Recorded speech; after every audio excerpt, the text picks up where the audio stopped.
Alright, what's up guys? Taylor and Brennan here. We're going to be doing a presentation on Twitch and how it influences games themselves and streamers. We're going to show the growth of the games and how the growth of streamers happens because of Twitch. So that's it, I guess. Let's get into it. Alright guys, so what we're going to start off with here is what is Twitch? And Twitch is a streaming broadcasting system that allows any streamer to stream whatever content they wish. Some of this content can be anywhere from food they're cooking, to the video game they're playing, to just chatting, hanging out with some of their viewers, and even mobile streaming off their phone at an event or something like that. Now with streaming there are certain regulations of no nudity, which is big concern in the Twitch community. And anyways, about your Twitch community, building a community is one of the most important things, as you gain followers, you gain even subscribers, which is basically paid followers, and this allows you to make money. But going back to the communities, it's you like network with other streamers, and when you network with other streamers, that gains you more followers because their followers are like, oh, that guy's pretty good, and let me go over there.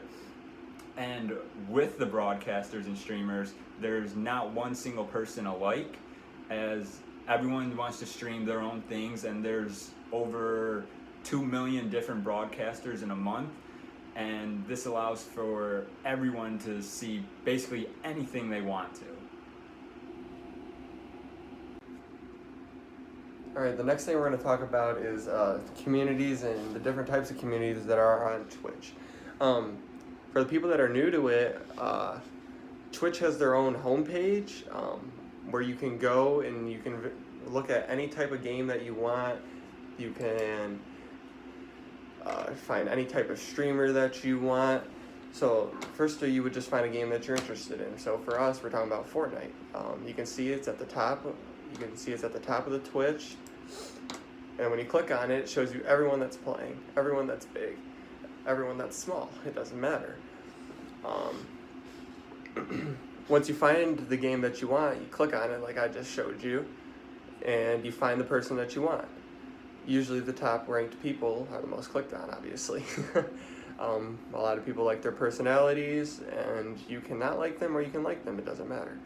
But it's all about preference, and that's why there's so many people streaming. Literally hundreds and thousands of people streaming. It's honestly ridiculous. The two of us think that the most important qualities when you're looking for a streamer to watch is their gameplay quality. You know, you don't really want to watch anyone that's bad. I mean, I don't, at least. I hate watching people that just constantly die and die and die and die. But, you know, that's another topic. And also I go with their personality. I don't like people who just rage the whole time, they die and then they get mad. I like people that can die and they'll be like, oh, alright, good play, or, you know, they're good sports about it. I don't know, it's just how I was raised, I guess. I don't fucking know. Sorry, Eliza. Also, there are typical type of people that stream on Twitch, and there are atypical. A typical person, they usually stream because they love the game, they love what they're doing. You know, like Taylor said earlier, they love cooking, they love just talking to people. You know, Twitch is an outlet for anybody. They can use it to showcase their skill, to try and get sponsorships, partnerships with Twitch, get more followers. But a lot of the time, it's the combination of the gameplay and the personality that gets people attracted to a person. And then you have people who are atypical.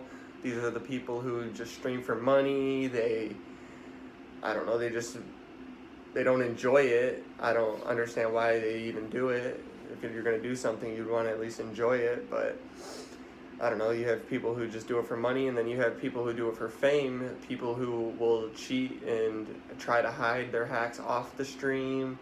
But usually it doesn't work, and usually they just end up getting banned on Twitch. So not our problem, I guess. We just don't get to watch you. Good job cheating, I guess. But yeah, I mean, that's really it about the community. So Alright guys, so next what we're going to be talking about are some pros and cons of Twitch. Now, with Twitch, there's many pros to it. One of the biggest ones is that you get to be yourself. It doesn't matter who you are, you just act yourself. People will go in, they'll view you. You may not get a ton of followers, it's no big deal. It's not about the followers, it's about making a community. And so being yourself is a huge perk to this. And another pro with Twitch is that for gaming companies, like specifically Apex, and we'll get to that later, is that they get to pay streamers that are big on Twitch to stream their game. With this comes a little scare because it can influence their opinions, which is a con of this. And a streamer can either pretty much make or break a game. But we'll get to that with a con. But one of the last pros we have is that you get to make money on Twitch, a big or small streamer. To make money though, you have to hit a Twitch affiliate status, which means you have to average 3 viewers in the last 30 days of streaming. You have to stream for 500 total minutes and in the last 30 days, and then you also have to stream for 7 weird days out of 30.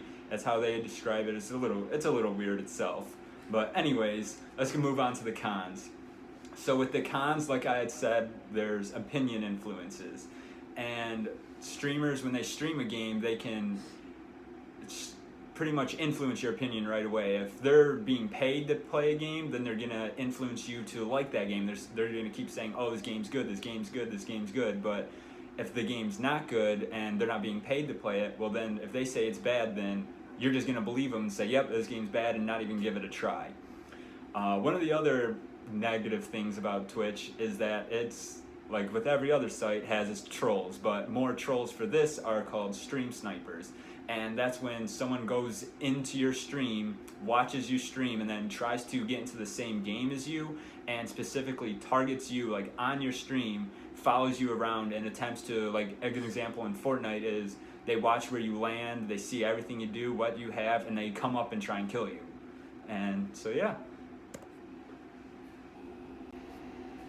For the first example that we're going to use for Twitch influence is going to be Fortnite.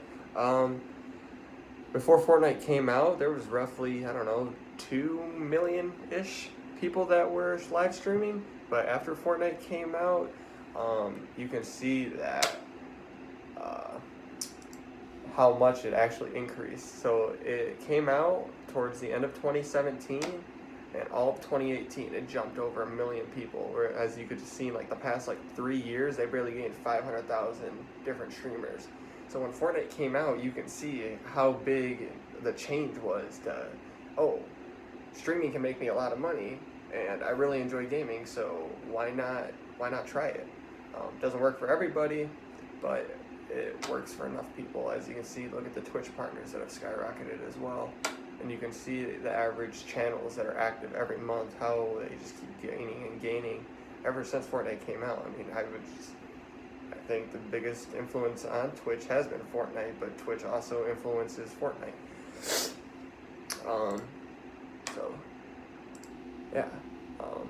They gained 10 million unique players in 1 month, 75 million in 5 months. Some big players in that, to got them that big, were Ninja, who we are going to talk about next, and then Dr. Lupo and TSM Myth, who are really good players, but we just don't have the time to talk about them. Ninja really set the standards for Fortnite. Like we said, he's the biggest streamer. He still is. He's still top 5 on Twitch. He really set the standard for building instead of just gun skill. Fortnite's one of the only games where you can build as well as shoot. And the faster and more you can build, the better player you are. The less people want to run into you. It's a free-to-play game, but they make a lot of money off of their in-game purchases. Literally, every skin is ranged from $8 to $12 to $15 and then $20. There's skins, pickaxes, back blings, gliders, all this shit, all this stuff you can buy. It's ridiculous. Like if you look, I can go on YouTube and you can look $4,000 rarest Fortnite account, 100 plus. This guy says 50,000 in his thumbnail. This guy says 8,000. This guy has the best Fortnite skin collection ever. Like people spent countless and countless amount of money on this game. It's honestly ridiculous. I've barely spent 100, let alone 1,000, $5,000. So yeah, that's really it for the overview of what Fortnite is. So let's get into Ninja. Alright guys, so Ninja, a little bit about his background. He was formerly a professional Halo player that is now retired and focuses all his time on streaming and specifically streaming Fortnite. Basically Ninja, he's pretty much the face of Fortnite, and some may even argue he's the face of gaming itself, as he's gotten so big and so popular that he's even had celebrities invite him to some events. Like he's been on Ellen, he was on Jimmy Fallon's show, and he even got to play a game together with Drake, Travis Scott, and Juju Smith.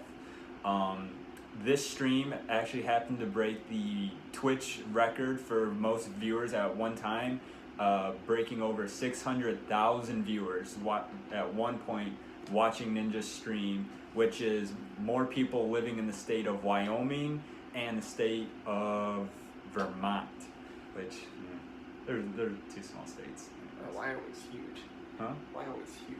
Dude, it's ugly though. All right. Next on to our prime example, which is going to be Apex Legends. It's crazy because this game has only been out for a month. And as you can see by the stats that we have up on our slide, they got 10 million people to play in 72 hours, 25 million in a week, and 50 million within a month. It's literally only been a month, and they have over 50 million people playing. It's crazy that they have this because they didn't really advertise before the game came out. There was nothing really about it. But I think they got this big by their new marketing strategy.